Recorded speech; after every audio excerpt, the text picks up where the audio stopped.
My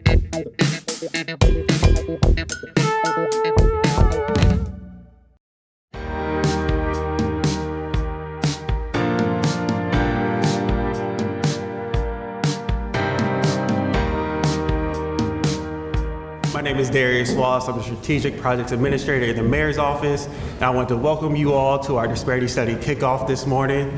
Thank you all for being here and taking the time to come out this morning for this very important conversation and discussion about how do we increase equity, access, and inclusion within our procurement and contracting policies. Our goal today is not to just gather data, but to drive meaningful change. And the findings from this study will guide the future from this, the future policies and practices to ensure that our processes are fair, inclusive, and reflective of the diverse communities we serve, so everyone has the access to opportunity here in this region. We believe that diversity is not just a value, it's a strength. And today marks another step toward our commitment through transparency, dialogue, collaboration, and most importantly, action. We have a packed agenda for you all today. You'll hear from our regional consortium members. You'll hear from MGT, our disparity study vendor. You'll learn how to get involved in the disparity study, and most importantly, have your voices heard. And we'll use all this information to take back, get recommendations, and implement this work so we can have a true region for us all here. Just want to say thank you again for being here. I know you all want to hear from the man of the hour, our leader, and I'll pass it over to Mayor Gagnon.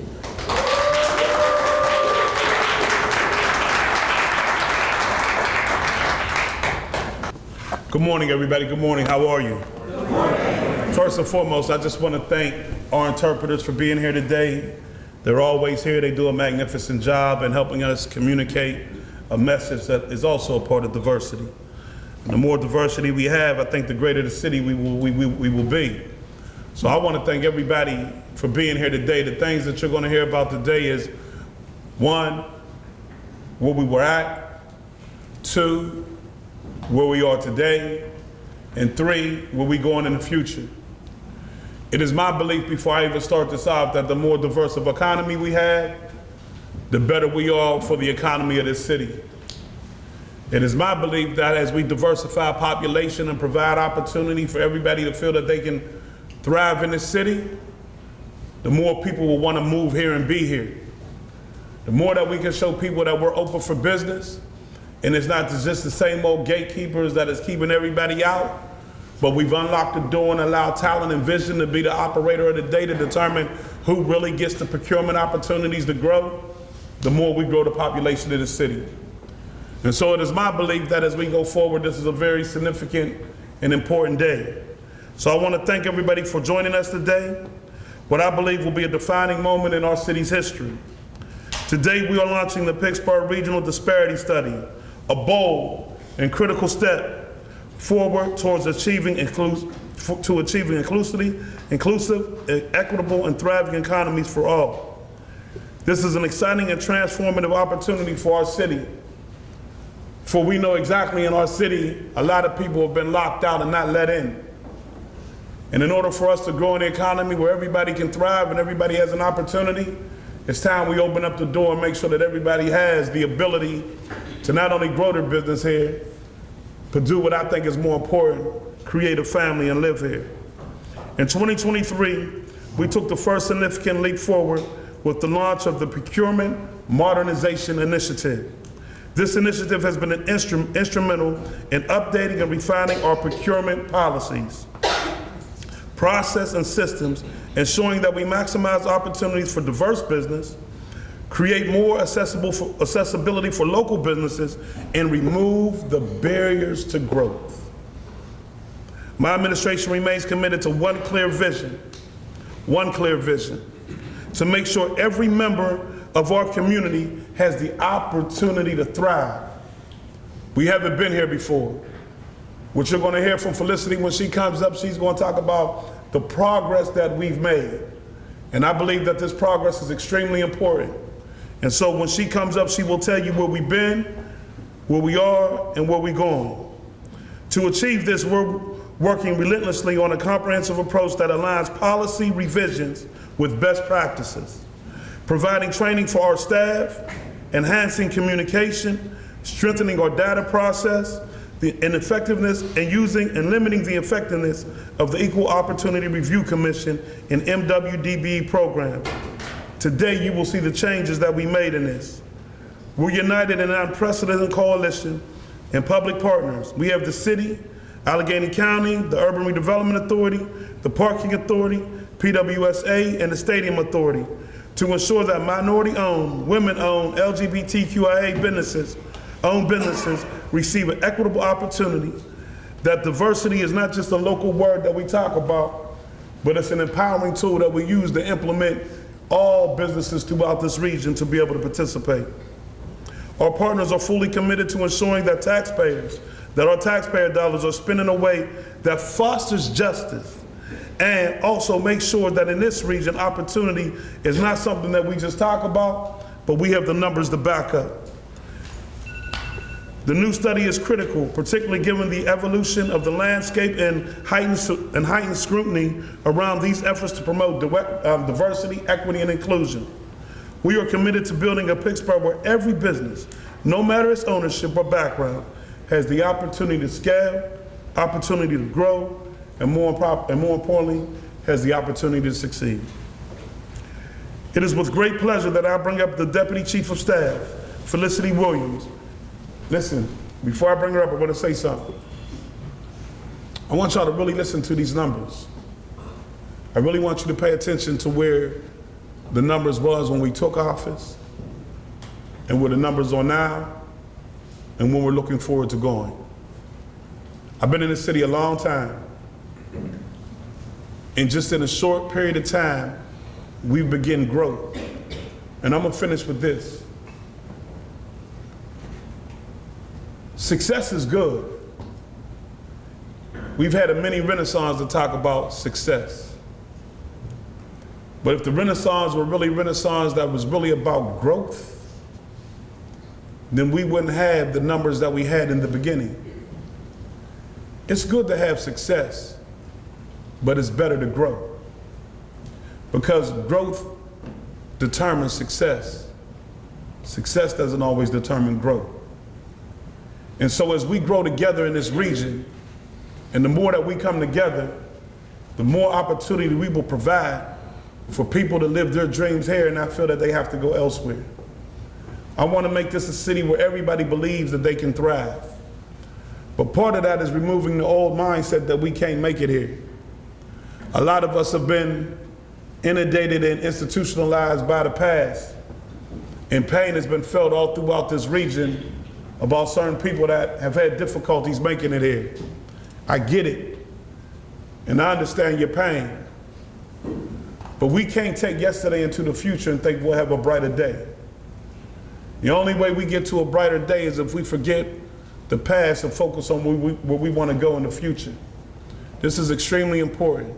And with that, I bring up the Deputy Chief of Staff, Felicity Williams.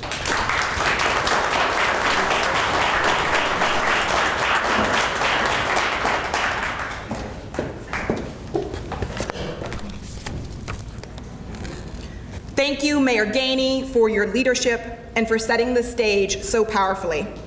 And thank you all for being here. This moment has been a long time coming, as you heard the mayor say. I can't tell you how excited and honored I am to be standing with you all today as we launch the Pittsburgh Regional Disparity Study.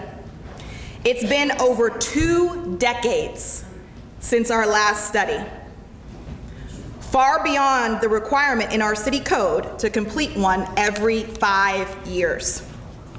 That's more than 20 years of missed opportunities, using 30-year-old outdated data, and frankly, too many unfulfilled promises. Today, we are taking a critical step to change that. This moment is about responsibility. It's about recognizing the role that government plays in economic inclusion, not just as a policymaker, but as a spender of public dollars. We are embarking on this journey today, making a bold statement that we cannot and will not continue to use taxpayer funds in any ways that perpetuate bias or exclusion, nor will we do business with vendors who do. Economic inclusion isn't optional, as you heard the mayor say. It's foundational to the kind of city and region we are building. That's why I'm especially proud of the consortium of public partners we've brought together to make this study possible. The City of Pittsburgh, Allegheny County, the Urban Redevelopment Authority, the Parking Authority, Pittsburgh Water, formerly PWSA, and the Stadium Authority, all who have representatives here today. Please stand as I acknowledge you. Chuck Durham, City of Pittsburgh, Office of Business Diversity. Chris Holt and Jody Hart, Parking Authority. Aaron Waller and Alicia Matos, Sports and Exhibition Authority and Stadium Authority. Amber Owens and Lisa Edmonds, Allegheny County. Emily Pontarelli, Pittsburgh Water. And Marcus Robinson, Urban Redevelopment Authority. This is the largest public sector collaboration of its kind in our region's recent history. And it shows what's possible when we commit to shared values and shared accountability. And let me be clear, this study is not a check-the-box exercise. It is part of a much larger and more urgent transformation that you heard the mayor tease, our procurement modernization initiative. Launched in 2023, this initiative is completely transforming how the city does business. We're ensuring our systems align with city code, implementing best practices, standardizing procedures, and making our processes not just more efficient, but more equitable. To move this work forward, we have a weekly working group made up of representatives from key city teams, including business diversity, equal protection, procurement, mayor's office, innovation and performance, and our law department. We're mapping and reviewing every step of our procurement process to establish standard policies and procedures where they don't exist, and updating existing policies where needed. We're doing a line-by-line review of city code to ensure long unenforced provisions on the books are now enforced. We're introducing new solicitation templates, starting with our invitation for bids that I just approved on Monday for the Brighton Heights project, as well as realigning our review and selection processes to enforce MWDBE, LGBTQ, BE, and VOSB participation. We're working to implement our regional workforce equity agreement to ensure good jobs and disadvantaged worker participation on publicly funded construction projects. And we've shifted investment strategies to diversify our financial partnerships, adopting the city's first ever diverse investment managers policy for our comprehensive municipal pension trust fund. Although we feel like we're really just beginning, because we know there is so much more work to do, we're already seeing results. Last year alone, MWDBEs participated in 99 city contracts, securing $39.45 million in awards.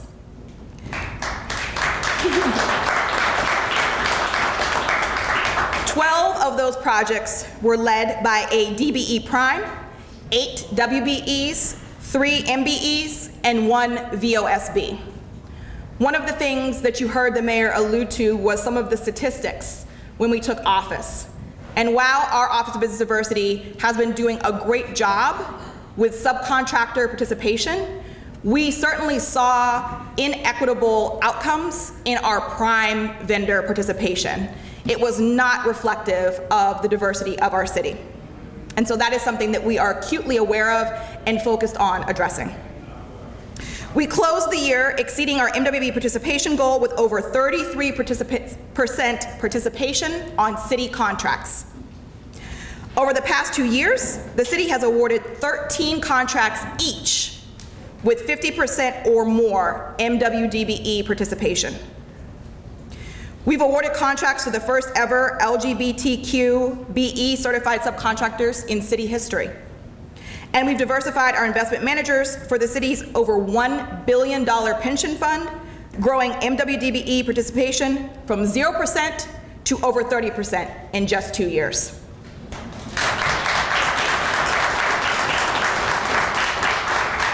These are not just wins. They're the beginning of systemic change, and they are the result of hard, collaborative work from people across city government. And I want to take a moment to recognize someone who has been absolutely vital to this work. You got to hear him welcome you all to this event. Darius Wallace, my project manager for the Disparity Study. Yes, please.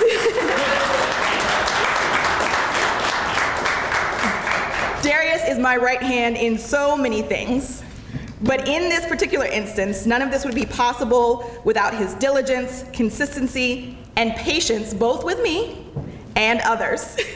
Thank you, Darius. Today's kickoff is also about transparency. That's why I'm looking forward to what we're calling Honesty Hour, and I am giving a little teaser about that. You'll hear more in a minute. Because let's be real, our systems need to change. And that starts with telling the truth about how they work and who they've left behind or left out. Your voices, your stories, and your experiences will shape this study, and we cannot move forward without you. As we move through this process, there's more to come, not only as you will learn more about from our MGT partners with the Disparity Study, but also with our Procurement Modernization Initiative. On April 30th, we'll be hosting a vendor information session on new compliance measures for the Equal Opportunity Review Commission to implement long unenforced provisions of city code. If you are interested in learning more or registering, you can speak with either Chuck here, raise his hand, or Darius. So thank you again for being here. This moment is not just about a study, it's about setting a new standard. It's about laying the necessary legal foundation for future generations that continues to support these important business diversity programs. And it's about turning bold intention into real, lasting change. Now I'm thrilled to introduce the team leading this critical work, our project consultant, MGT, who will walk us through an overview of the Pittsburgh Regional Disparity Study, including timelines and opportunities for you to get involved. With that, I'll bring you up Vernetta Mitchell, and let's get to work.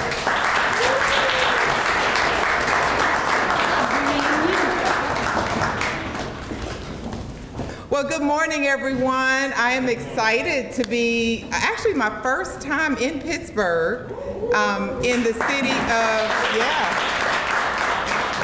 what I have learned last night, the city of Ed and Med. Did I get that right? Okay, see, I'm learning. I hail to you from Charlotte, North Carolina, where I want to go back to where it's warm. So, I will be back in the summertime, I promise you. But I am really excited to be here today. Felicity and Mayor Gainey has laid the foundation of their vision. The Disparity Study is a part of that vision, and we'll talk more about and walk you through the process of why this study is so important to meeting the goals and objectives that the mayor has laid out. It is extremely important to understand how are minority, women, LGBTQ, VOSB firms faring in the opportunity to compete for contracts with the regional partners.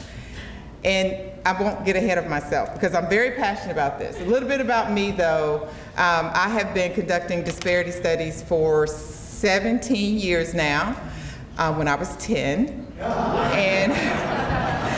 But I have been in supplier diversity for 26 years. I administered a city program for several years. I've worked in construction, so sometimes when I'm talking to people in construction, they try to talk down, but I understand construction very well. So I just let them talk. I don't, it's no big deal. And I actually also have experience in procurement of goods and services. So I have a very diverse background, and in all of that, it has been around economic inclusion. How can we devise policies and procedures that minimize or reduce barriers to businesses, particularly new businesses, right? That you have the skills, you have the techniques to actually perform, but you're just starting. And sometimes procurement agents are a little nervous of that. So that's what I have been doing for the last 26 years and very excited about that. I'm also going to introduce in a few minutes Corlisha Mitchell. We are not related. And as she always likes to say, we're two phenomenal women who just love supplier diversity. Corlisha comes to us, MGT, she's been with us for about 3 years. She has worked in the state of Indiana's supplier diversity program, so we're excited to have her background, her expertise, her knowledge. She's sharp, and I love being on the road with her and working with her because she's smarter than I am. And that's the one good thing about, doing things. Surround yourself around people who are smarter than you are, right? So I'm excited about that.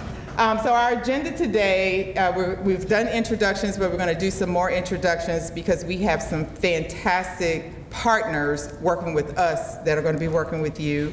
We're going to talk about the meeting purpose, and we're also going to talk about the disparity study overall. It's extremely important to us for MGT to understand, make sure that you understand, like, what is this about?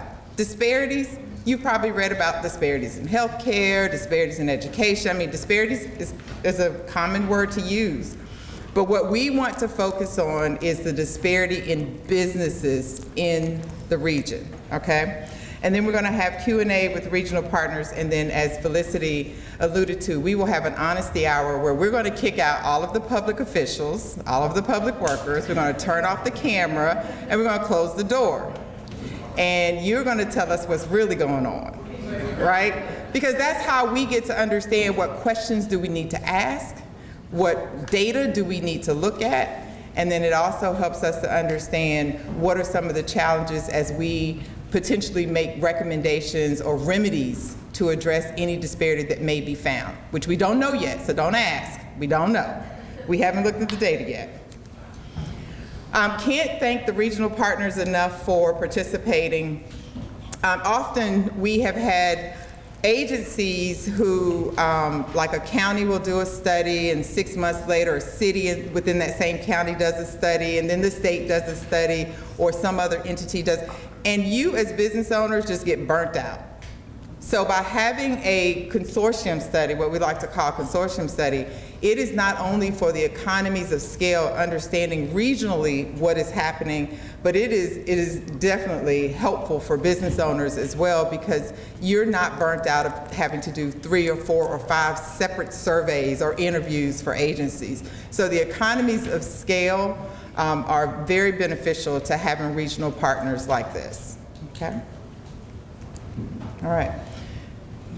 So a little bit about MGT. MGT is a national management and research consulting firm where our focus is accelerating social impact. We have many arms of work that we do: cybersecurity, facilities master planning, and PK through 12, organizational assessment, human capital. I mean, just an arm's length of just things that we perform for public clients. One of those specialties, of course, being economic development, where disparity lies. We also do economic impact analysis of supplier diversity programs. So we have a very, very deep pocket of tasks and projects and programs that we can perform. We've been in business for over 50 years, and we have conducted over 250 studies. I've lost count, and I need to catch back up on how many it has been, but we have been conducting disparity studies since 1990, immediately after the 1989 Croson versus Richmond Supreme Court decision. Anybody ever heard of that one? No? Okay, one? Very important landmark case that actually started this industry, so. All right. So I want to introduce our team, and this is just our immediate core team. With 600 employees with MGT, we really can tap into any expertise that we need across the enterprise. But Andreas Bernal is our vice president. He is the brainchild of our methodology. He makes sure that we conduct the study within the legal framework and guidelines of previous court decisions and those outcomes. And then you have myself as the project director. And then I'll also be leading the qualitative or the anecdotal data collection process as well. Corlicia Mitchell, again, not my sister, but she acts like my sister sometimes, telling me what to do. But she will be working with the policy analysis, interviewing all of the regional partners and staff within the region that actually operationalizes the policies, procedures, and programs. She also is very good in data, so she'll be also looking at some of the data as well. Rocio Barboa and Walter Benitez, Jaime Benitez, and they're not related either. We just kind of like this thing with same last names. Those three are our quantitative experts. So they will be doing a lot of data collection. We've started that data collection process, and we'll talk a little bit about what that data is in a few minutes. Benin, Haida, Zunilda are qualitative experts. They'll be assisting in collecting survey data, in-depth interview information, and all of that in the qualitative aspect as well. I want to take a second to introduce our partners. You know, we can't conduct disparity studies and not be a company of our word. I mean, that's what we do, right? So we are always looking on every study that we conduct, local, minority, women, LGBTQ, VOSB partners to work with us. They know you, you know them, you don't know us, right? And it would take a lot for us to come into a new culture, a new city, a new town, and try to understand what those processes are. So it's really important for us to make sure that we have local partners on the ground who understand the culture, who understand the business dynamics, and many of you probably already know and trust, right? So I want to start with Francine Cameron. Francine Cameron Professional Services Group. And then Kevin Cameron with Cameron Professional Management. And Timothy Jones with Colorful Voices. And then we also have M. Davis. You know, I hope this is not a bad thing. They're out of Philadelphia, but you know. M. Davis and company will be also working with us as well. So we're very excited to have our partners. We've had our initial conversation and we'll be having many more. But why it's important for you to know who they are is because they will be reaching out to you and saying, hey, we'd like for you to conduct an interview, or we need you to come to this meeting, whatever it is.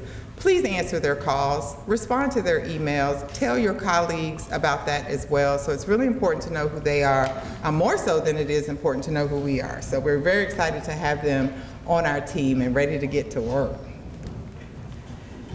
All right, so who can tell me what a disparity study is or is not?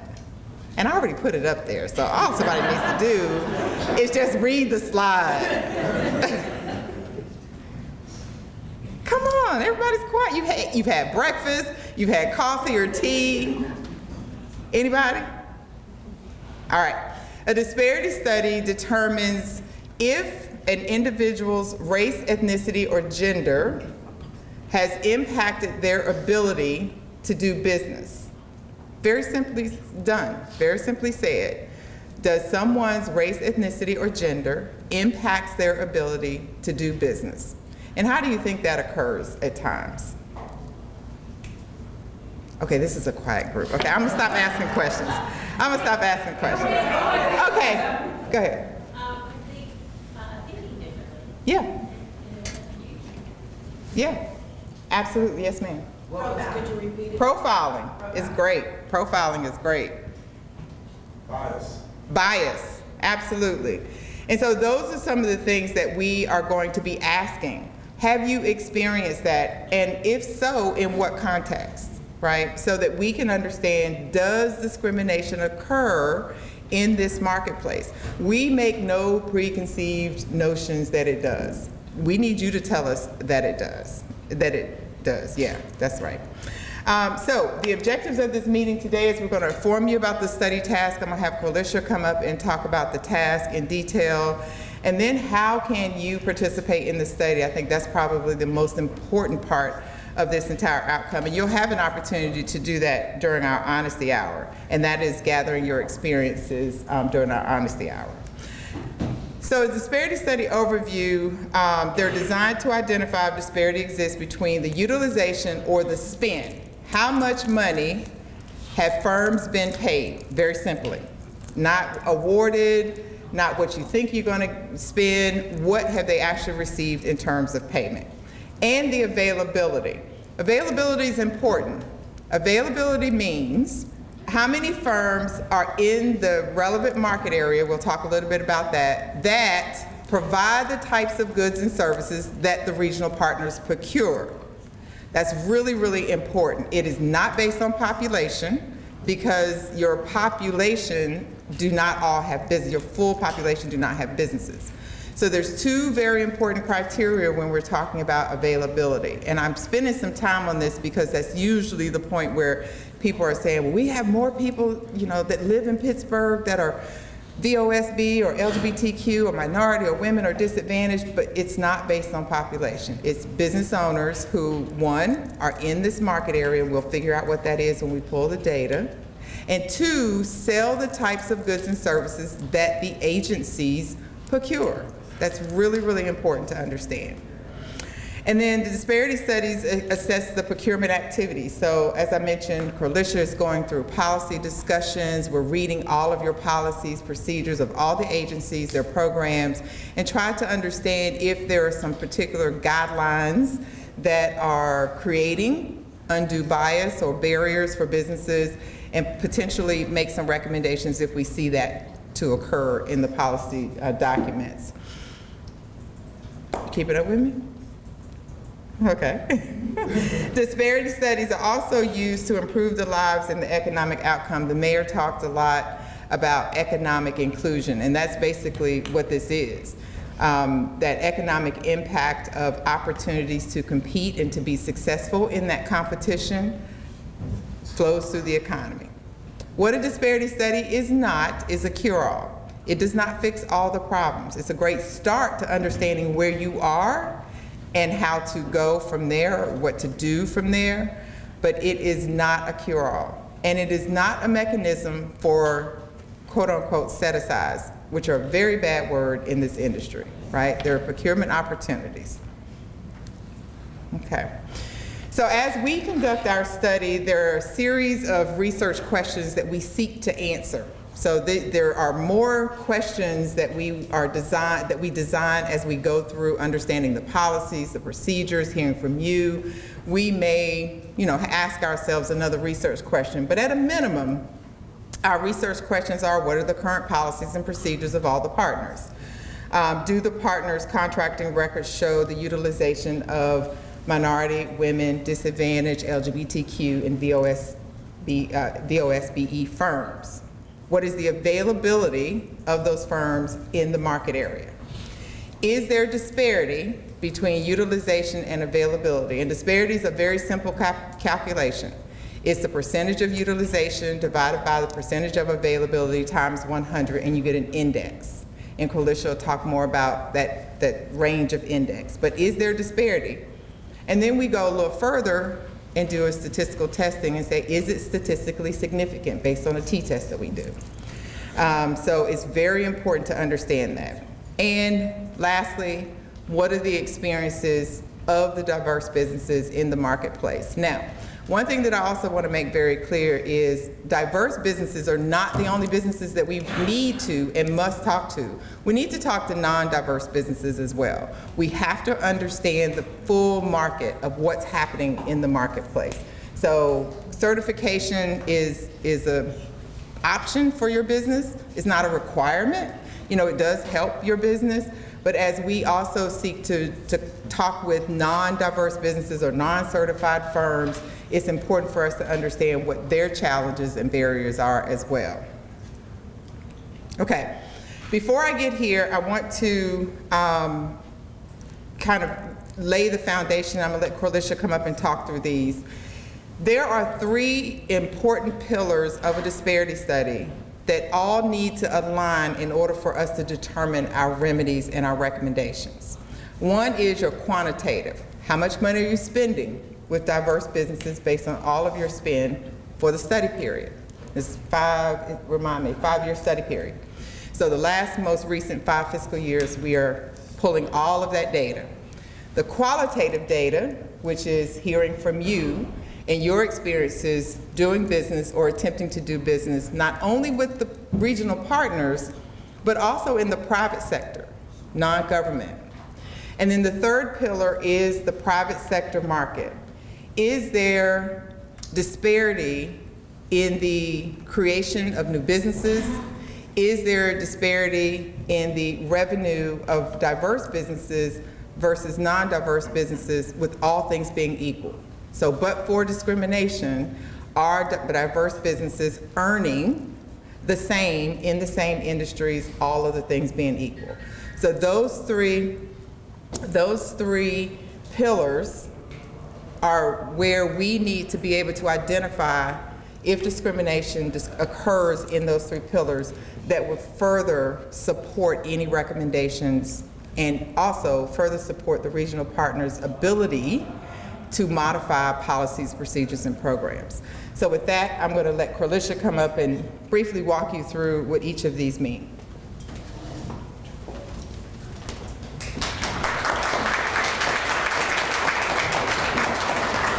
Thank you, Vernetta. And so she said briefly, so I'm going to do my very best to make this brief because I get very, very excited talking about the various components that are involved in our disparity study.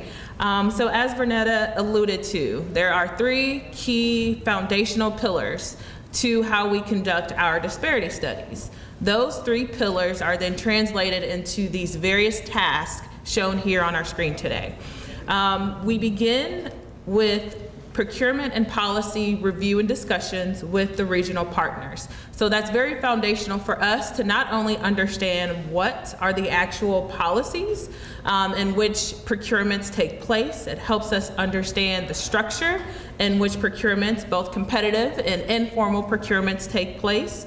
And it also helps us understand, when we begin speaking with you, how such policies are intended to be operationalized and their in turn impacts on you all, again, once we engage in the qualitative activities.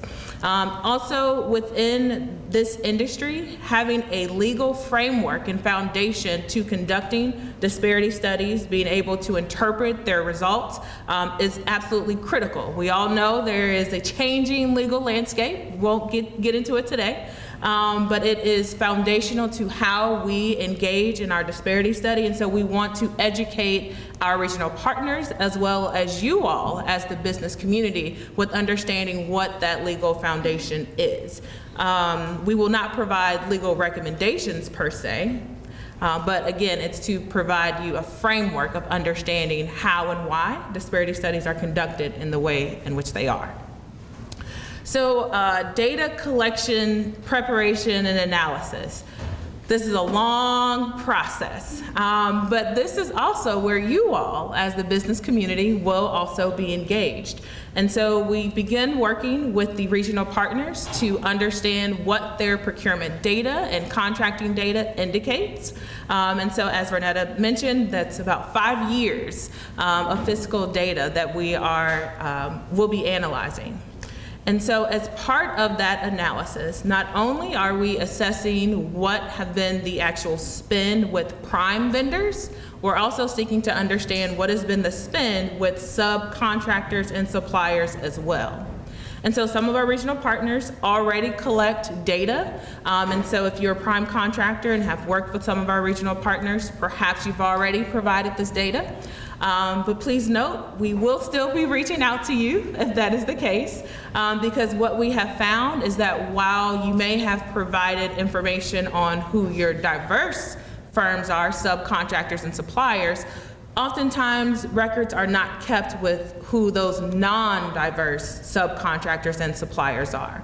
And so as we seek to understand what is the full universe of opportunities to do business with each of the regional partners, it's paramount that we understand the total utilization, again, at the prime contractor level as well as the subcontractor level, including diverse and non-diverse firms. I hope I didn't confuse you there. So with understanding that utilization, that helps us determine where majority of the firms are geographically located, as well as what are the specific products and services that those firms are providing to the regional partners. Why this matters is that any remedies that are provided at the end of the disparity study must be narrowly tailored to address what is happening in this marketplace specifically. And so we will seek to understand where majority of the spend is taking place. Again, where are the firms geographically located in which our regional partners are doing business with? And again, those products and services that they are providing. Bless you. With understanding those two key items, we're able to ascertain what is the actual availability of those firms. And so, not to steal Vernetta's thunder, as she already talked about this so well, but those two metrics, the utilization and the availability, allow us to determine if there is actual disparity in the public sector. Public sector specifically relates to the regional partners that are involved in our study.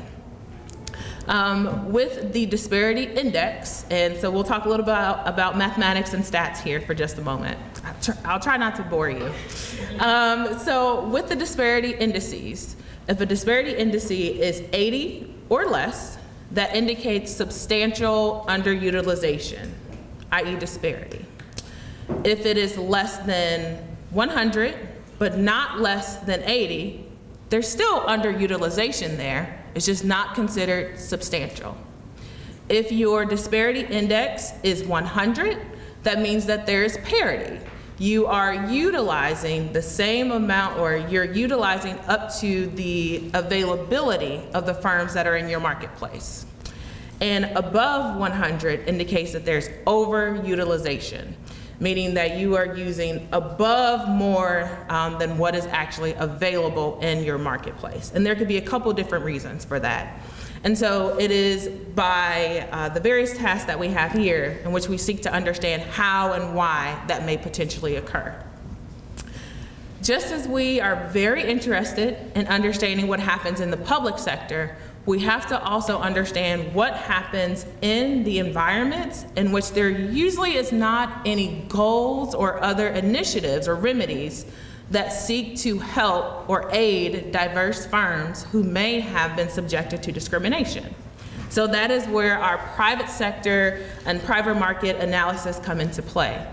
We will take a look at a variety of census data, and again, I won't go into the details there, but with understanding what happens in the environments in which wages are examined, if we are looking at business formation rates, to what degree, and depending on the industry, how are non-diverse firms or diverse firms faring compared to those that are non-diverse? And is there any disparity in that business formation rates, salaries, et cetera?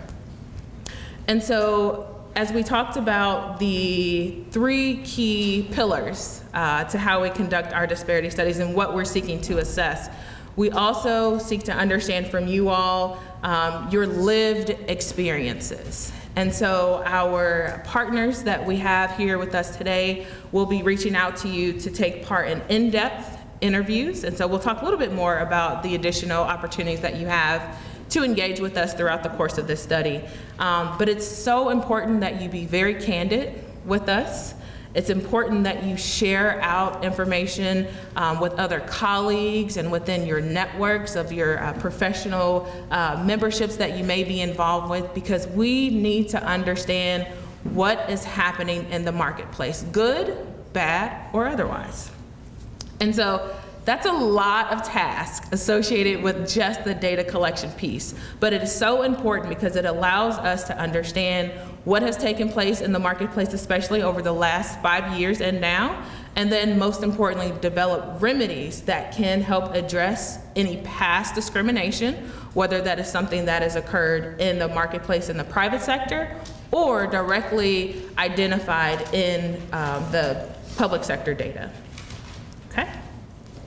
And so the final report and presentations will be several different volumes, if you will, of information that will be presented to you all. Disparity studies, the actual reports can be very long to get through, but the information that's contained within those studies is so important. I get really excited about it. Okay. Now, business engagement opportunities. As we talked about, there will be several opportunities for you all to share your experiences of being business owners, either currently or maybe in the past you've been a business owner. We want to hear about what you've experienced. And so by understanding your actual lived experiences, we can extract themes that may have been assessed or identified amongst other members of the business community as well.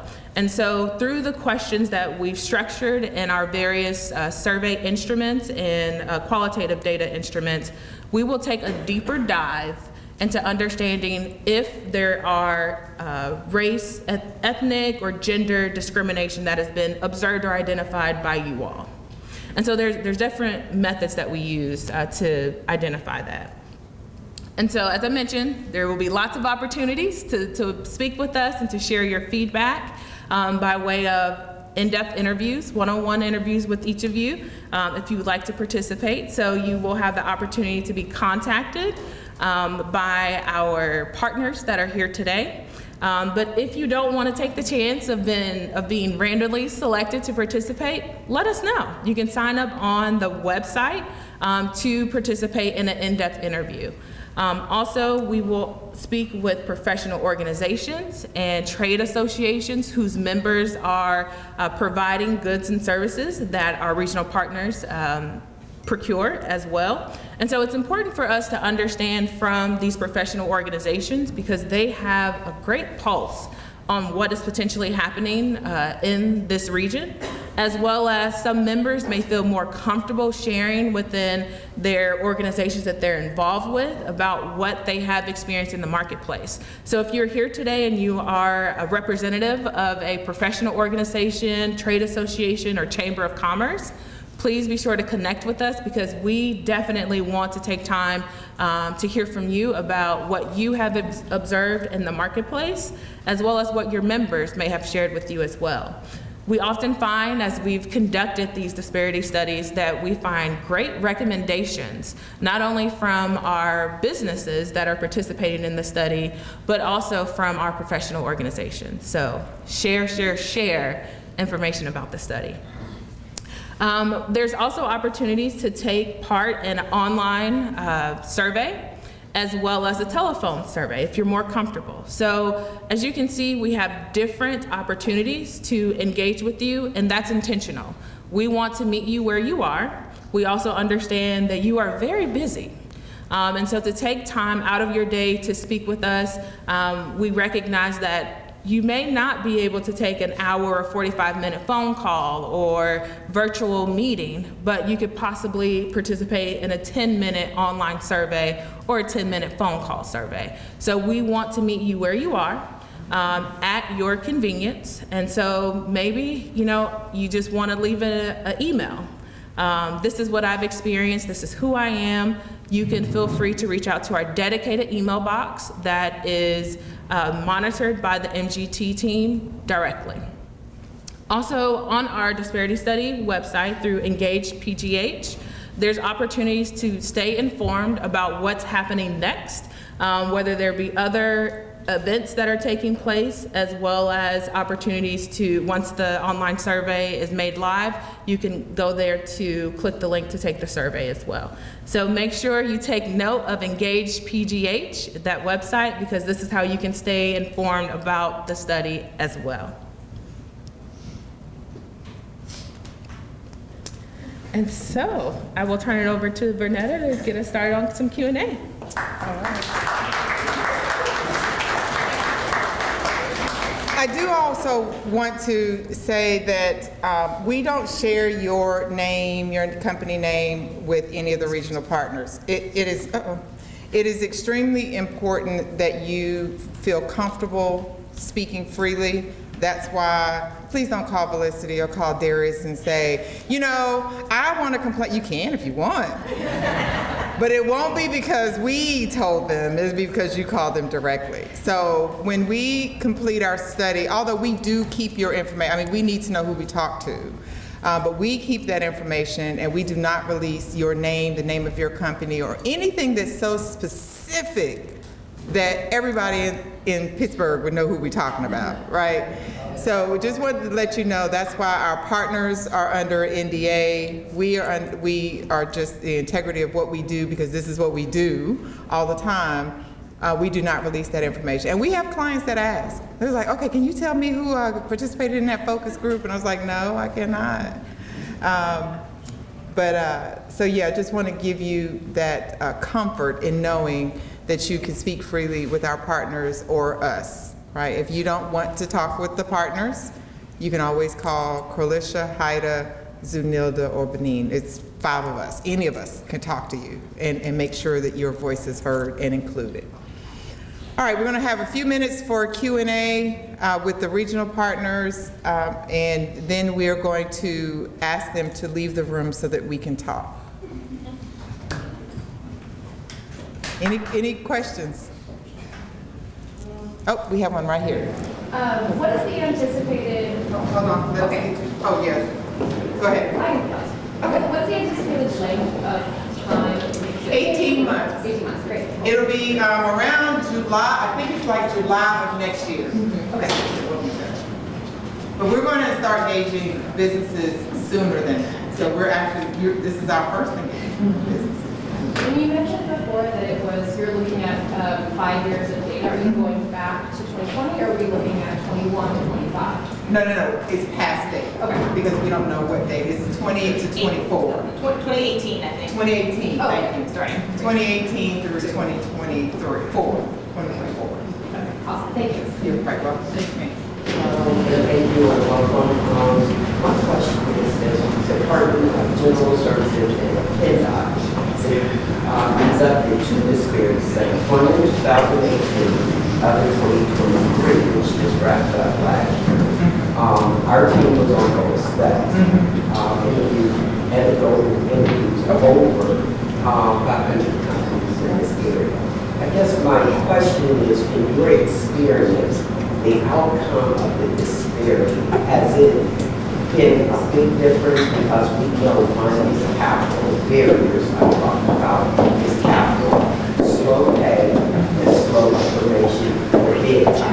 Those was our 3 top tier barriers, which some of them have been addressed on the state level. In your experience, when you study, have you been outside of the tiers ever?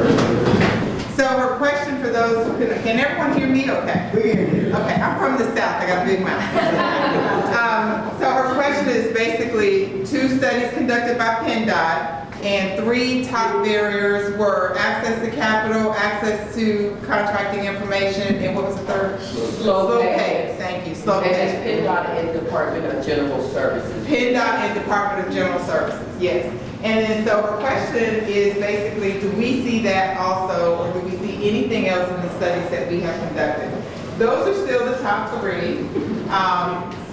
It particularly slow pay from primes to subs, right?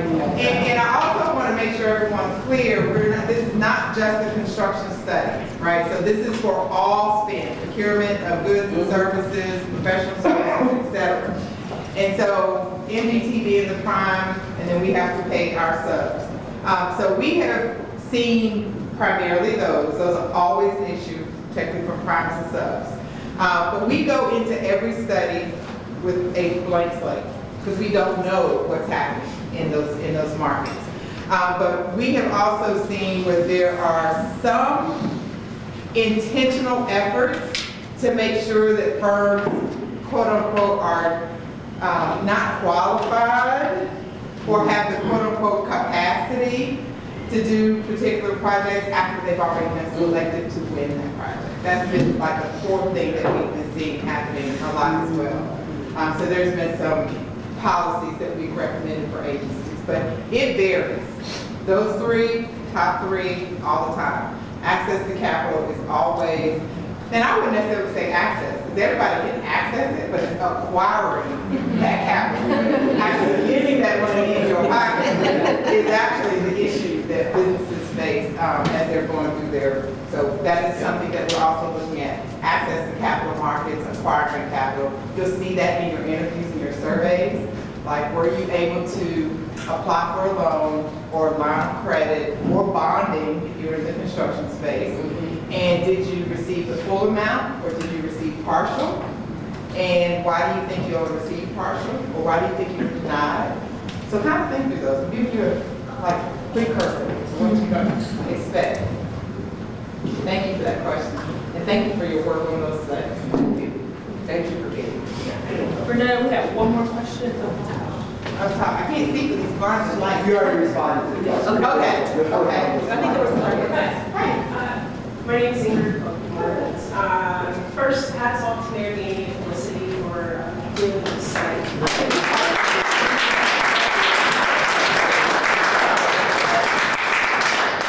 I think it's wonderful, and I may or may not be asking the pressing question that we'll all be thinking, but I'm going to ask it.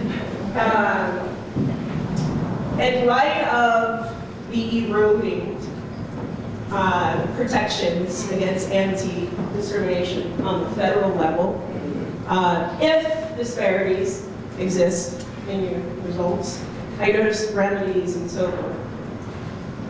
How can we enforce those or have accountability when it's such a stark disparity, for lack of a different word, about how you're progressing here in the city of Pittsburgh in light of what's happening on the federal level? And I'll start and then I'm going to give this to you. Thank you for that question and thank you for emphasizing the word if disparity is identified. So let's just say this, let me just say this. The federal changes and executive orders are not directly impacting the state's ability and city's ability to procure its goods and services. So the two are totally separate, right, at this point. Until those states begin to make any types of changes that flow down into their various cities and jurisdictions, then that's when you have to start thinking about how do we implement those policies and procedures. So right now, you're good. So whatever remedies that come out of the study, however the mayor and his administration deem appropriate to implement those, they may do that. So just separate your federal and your state. I'm thinking ahead. That's all. We do too. We are too. But let me also say this.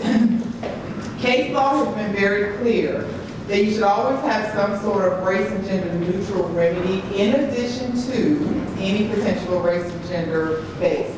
So race and gender neutral small business programs or small emerging contracts or firms, those types of programs can be put into place, and that might be something that we end up finding. And we usually make a recommendation for that. That will allow you that if something happens and you cannot implement any type of race and gender-based initiatives, you can fall back on your small and your race and gender neutral, which still includes diverse businesses, because you're basing it on the size of the company, not the ownership. Does that help?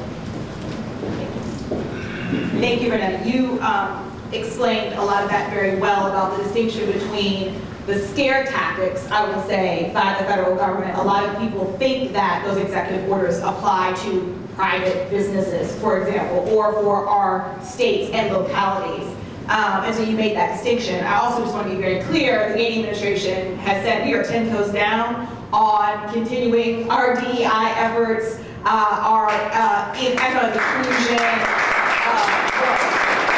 We are still doing what we intended to do. We have not shifted. And we are also very committed to fighting that legally as well. So we have already either joined lawsuits against the federal administration in different instances and or submitted briefs in lawsuits pertaining to various issues from the recent federal executive orders and changes as well. So our law department is very much looking into that, committed to it. As you heard Renetta mention, they also have their policy team who, as things continue to evolve, they are continuing to review and evolve with that. And we will get those, should we get to the worst case scenario, we will also get those race and gender neutral recommendations that will still try to address disparities found in this marketplace. And I also want to say, which is not normal in disparity studies, but it's an offering that MGT has, is an economic impact analysis that we are also conducting for the regional partners as well. And why this economic impact analysis is so important is because for elected officials, it tells them how many jobs are created by spending dollars with diverse businesses, how much money is made back into the economy, and then it also talks about the tax revenue that comes back to the city and all the regional partners. And so when you start talking dollars and cents, people look differently at what you're doing. And so the EIA is going to be really important for the regional partners for this study. I do, thank you, Bernetta, for bringing that up. I want to add, there's a couple things that about this effort that are unique and that we were extremely intentional about doing. You know how they tell you don't read the comments on social media, like under like the articles and things? I supervise the communication team, so I do have to kind of read them anyway. I do read them, and I think it's funny, some of the ones I've seen that are like, they just decided to start doing this.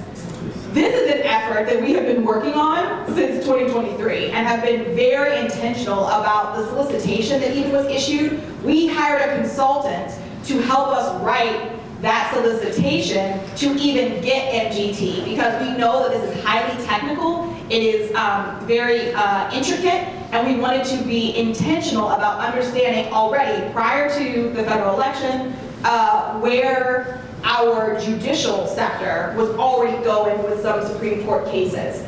And so we built into that the economic impact analysis in addition to the disparity study report.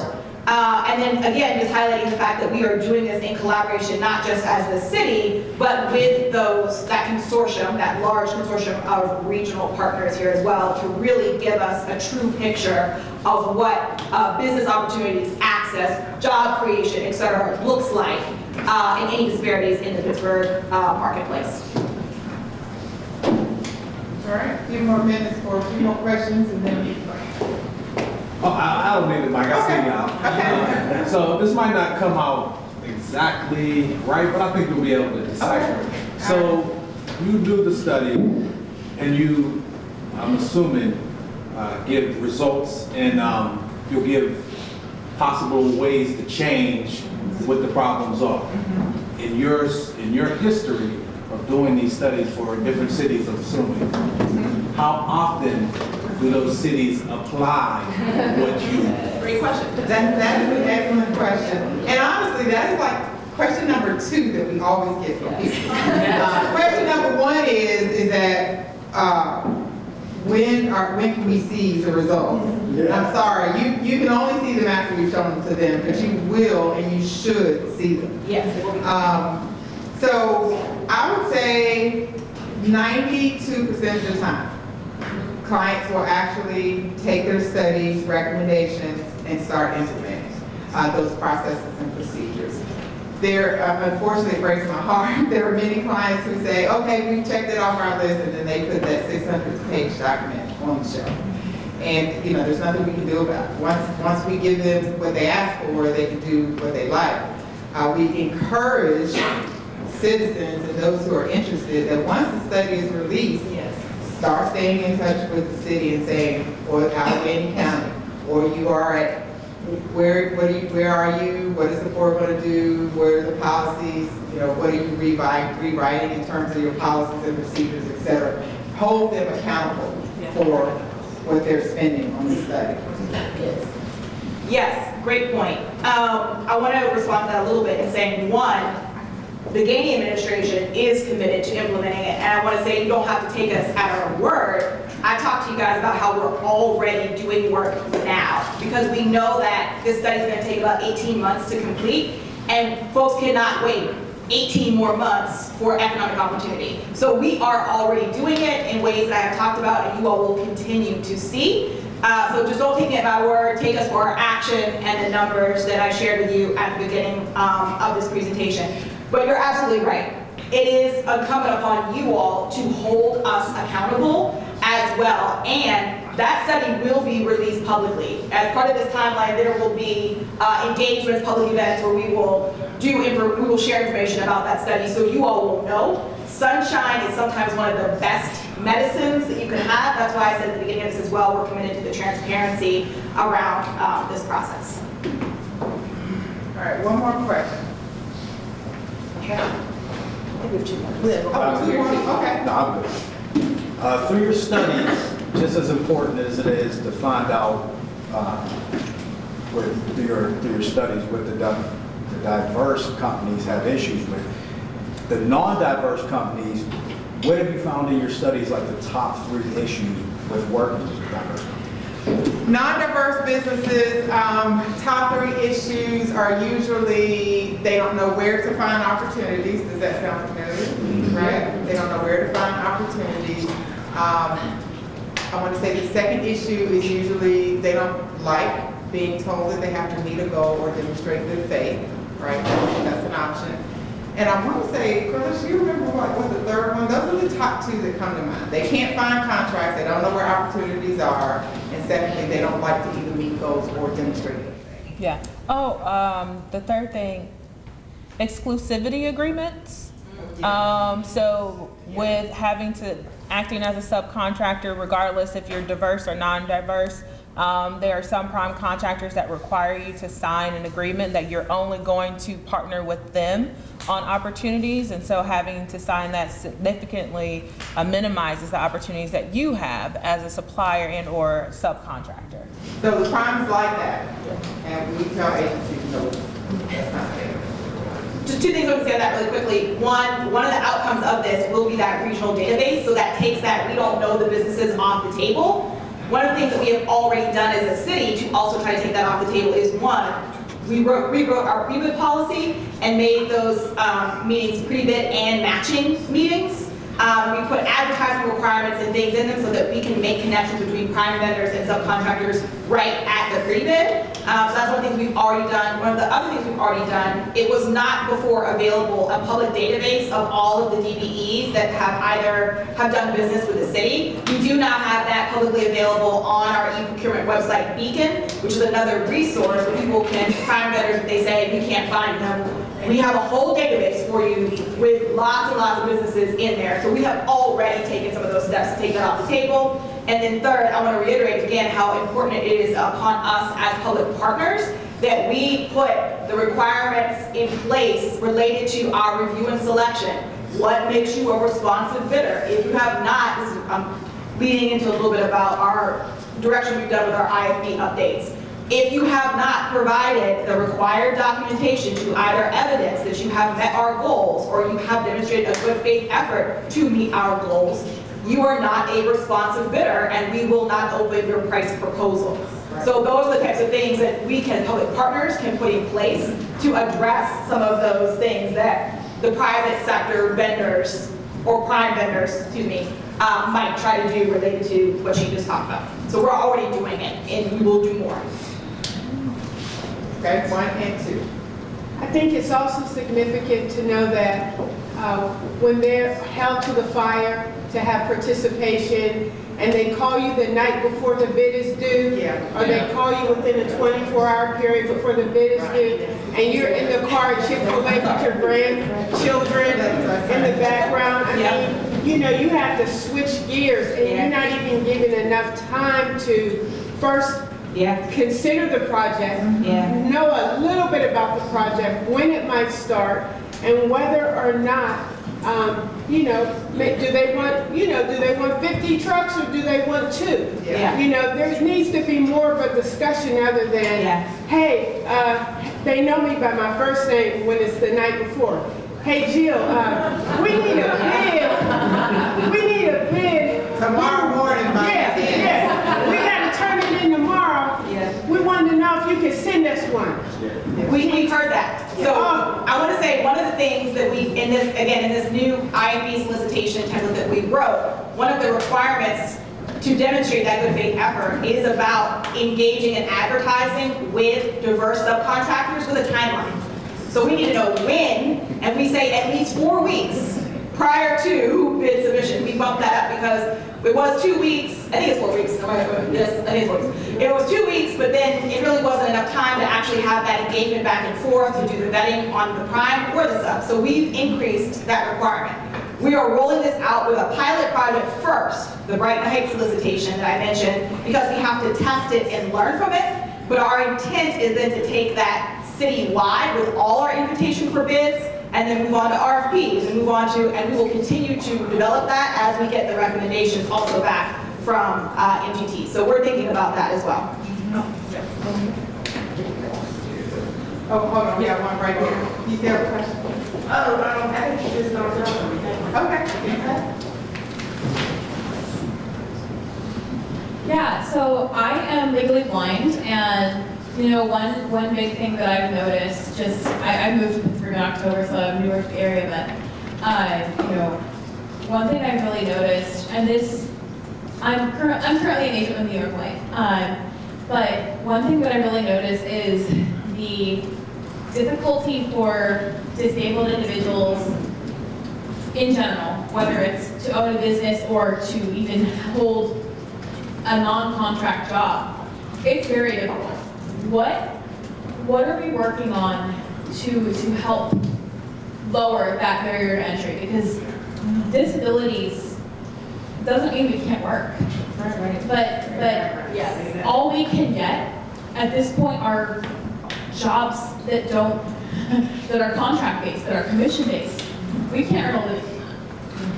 So what are we doing to help the disabled integrate into the community? Because we're here, we're working hard, but we're not getting what we need to get in.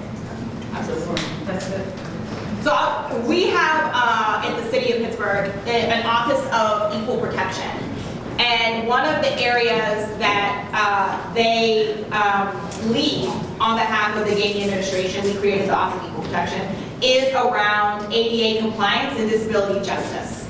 And there is a city-county task force on disabilities also that I think would probably be great for you to get connected with. And so they are actually the manager for that Office of Equal Protection is part of our procurement modernization working group.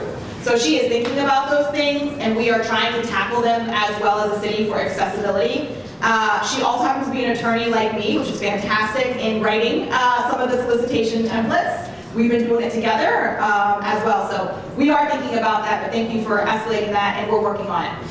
There is our email address, and you email us and say, I want to schedule a one-on-one. And we will schedule a one-on-one with you to hear your comments.